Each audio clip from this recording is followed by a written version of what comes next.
Okay, so now we have set up our new project. We will be pulled through to this page for the project details, the project record. If you have set up a lead and come back to it at a different time via the home page, we can access all the projects that have been set up. If we go to My Projects and Group Schemes, it will provide a list of all the projects that have been set up and the stages that they're at. So this particular one that we're on at the moment is this Forest 123.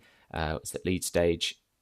So if we just click on it here, and will bring us back to this project record page. So all the details that we entered in the previous flow, which to set up a new project, is contained down here, and we can edit it if need be. So if there's any errors or if any of the information has changed since you created the project, we can just click on these fields, edit the name, and update using the save button at the bottom. Something to bear in mind is we do not get notified internally when a new project is set up and is at lead stage. So you can go ahead and set up any projects that you have coming up. It doesn't. You don't have to be ready to start the project yet, and it can be useful for us to know what's coming through to us in the future. But just be aware that we can access these projects and they are on the system, and we can go in there and help you with them or edit them if you need us to, but we aren't specifically notified at this stage.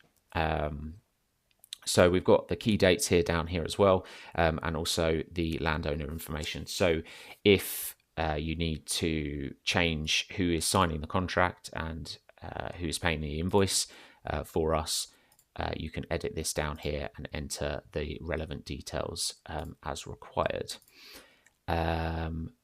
Okay, so the next step is to request a formal quote if this project is now ready for that stage. So up here on the right hand side, we have a request a quote button. So when I'm ready, I'm going to go ahead and click that. It's going to pop up this field window that's going to ask me a series of questions regarding this project, which I must complete in order to request a quote. So we've got the project name, again, just confirming it matches with the SMP portal. Will the carbon be sold up front? Is the site over 10 hectares net area? Is there any natural regeneration? Is there any deep peat? And is it grant aided, the project? So I completed all them, and I can click next.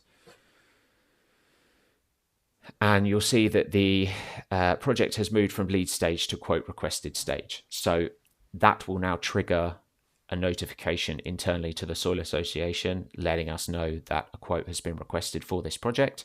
We will then review the details of the project and check it against the SMP portal.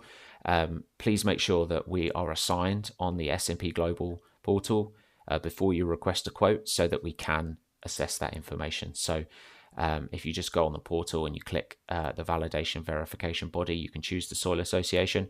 That can be changed at any time before or after the quote, and can be changed as many times as you like. There's no commitment to go with that validation body. It's just so we can confirm these details are correct for the project. Once we've reviewed the request and we contact you to either request more information or provide you with the actual quote, we'll communicate with you via Chatter. So there's this little sub toolbar down here under the project. If I click on Chatter, it will bring me to this page, which is a bit like a social media kind of post setup, where you can share updates and communicate with us via this communication service. That keeps all of the communication in one place and specific to this project. So each project record has its own Chatter area. So once we've issued or ready to issue you a quote, we will communicate with you via there. More on that in the next video.